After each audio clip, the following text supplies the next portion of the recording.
Hi everybody, how are we all doing? I hope having a good week so far. So today is Tuesday the 7th of October 2014. We're in October already, so I'm sure you guys are all getting ready for Halloween at the end of this month. Right, anyway, we're back. Before I actually get on with the review, you can obviously see behind me Flash and Arrow posters. I actually got these, and this was actually a surprise from my comic book shop, the Travelling Man here in Newcastle.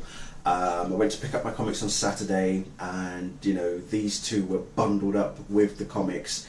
So I opened them and I was like, where did these come from? And they said that Diamond, the company who send out the comics and such from the States, I believe, were the ones that sent them. So if your Travelling Man or local comic book shop also has these, or they don't, might want to inquire about them. Like I said, for me they were a massive surprise, so thank you very much, Travelling Man. There they are up on my wall. So yeah. And obviously the Flash premieres tomorrow, and then obviously Arrow is back, sorry, not tomorrow, tonight, but tomorrow in here in the UK, but in like 4 hours time. So 4 hours, less than 4 hours till Flash premieres, and then obviously tomorrow Arrow returns for season 3, first episode titled The Calm. Right, anyway, Gotham. Last night's episode titled The Balloonman. I got a bit excited when I saw the trailer for this last week at the end of Selina Kyle, and I thought, oh, there's a shot of Professor Pig. But it turns out the guy was just wearing a pig mask just for the fun of it. So the Balloonman, we've got this vigilante who's going around tying up like corrupt officials, dirty cops, con men, and even a priest as well, to weather balloons. And well, the weather balloon goes up. Eventually the balloon will die down, and you can guess what's going to happen next. So that was interesting. I was actually slightly underwhelmed when they revealed who the Balloonman was. I was honestly expecting someone who really had a purpose, and while this guy did have a purpose, he just wasn't menacing enough for me. So I kind of felt that it was a wasted opportunity in some sense. So yeah, it could have been better in terms of the villain that they used in this episode. Alfred and Bruce have a stick sword fight with each other. Kind of reminds me of the of a light-hearted moment of Batman Earth One. There was a part in that graphic novel where Alfred and Bruce go toe to toe. Remember when Alfred gets kicked and his prosthetic leg comes off, and Bruce is absolutely shocked that that's the reason why he's got the walking stick. And then, unbeknownst to Bruce, Alfred knocks him off his feet and attacks him as well. So, in this case, like I say, in Gotham, it seemed like more light-hearted, but there was a slight moment, and if you watch it carefully, there's a slight moment where Bruce actually did see red for a moment. So yeah, Alfred had to eventually calm him down, but they were jousting basically. So it was good fun. Harvey Bullock and Jim Gordon still at each other's throats. The pair of them, they're like a married couple in a sense, which is good, because that's the kind of partnership that you want with these two. Bullock does get his arse handed to him. There was a point in the episode where Bullock and Gordon are chasing down a lead regarding the Balloon Man, and they come to this apartment. You've got this woman and this man, and Bullock just gets his arse handed to him. I was in hysterics. I thought, Bullock is a big guy, but here he is getting thrown about like he was just a piece of paper. I thought, wow. So yeah, he literally got his arse handed to him.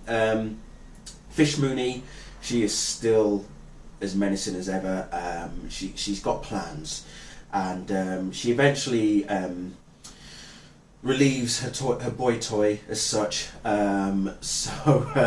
Because he obviously got bruised and battered last week, knowing Falcone knowing that he was doing Fish. He decided to teach Fish a lesson through the kid. the other thing that irritates me is that they mention Carmine's surname as Falcone as opposed to Falcone. I always thought it was pronounced Falcone, and everywhere else that like in the Dark Knight, for example, and Batman Begins, everybody pronounced it Falcone, but here in Gotham they pronounced it as just Falcone. So yeah. Anyway, moving swiftly on. Selina Kyle. She's a very clever girl, very clever. She does eventually sort of divulge information to Gordon regarding the guy that killed Thomas and Martha. Gordon at first doesn't believe her, and eventually he's proven wrong. So there is that. Oswald Cobblepot. Can we please just talk about how awesome Robin Lord Taylor is at playing Oswald Cobblepot? He is the standout character for me.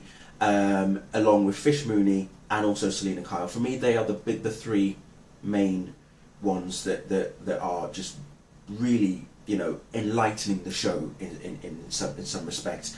So yeah, Oswald Cobblepot is he's back in Gotham, and he's decided to take up a job. Just working in a restaurant.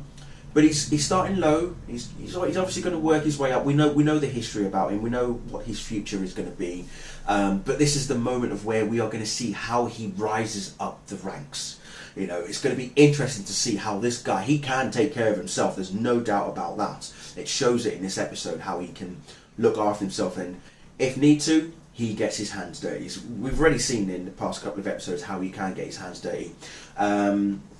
James Gordon gets a surprise shock at the end of the episode as well, which then ties into next week's episode titled Arkham, which I'm looking forward to. Who's I going to mention? Oh, good Lord, Barbara Keane. Barbara Keane and Renee Montoya. There is some serious history going on there. It definitely raises a question. But yeah, there is history between those two. They do have a moment as well. Barbara wasn't happy about that, but yeah, it's going to be interesting to see how, if we do get an episode with their past, I would love to see how that goes. It would be interesting. Overall, as I say, apart from the whole Balloon Man thing, the guy that was eventually revealed as who he was, that was the only underwhelming part. But otherwise, the rest of the episode, brilliant. I love the setting for Gotham. They're obviously using New York City as a backdrop, but they've added in all the darker sort of elements, the gargoyles and these other buildings, to make it really look Gotham-y, dark and brooding and gritty and stuff. So it was pretty good. It is pretty good. So no, as I say, it's brilliant. It's coming along nicely. So I'm really looking forward to next week's episode, Arkham. Cannot wait to see what happens then. I hope I haven't missed anything out. But anyway, thank you all very much for watching, and I'll see you all very soon. Bye.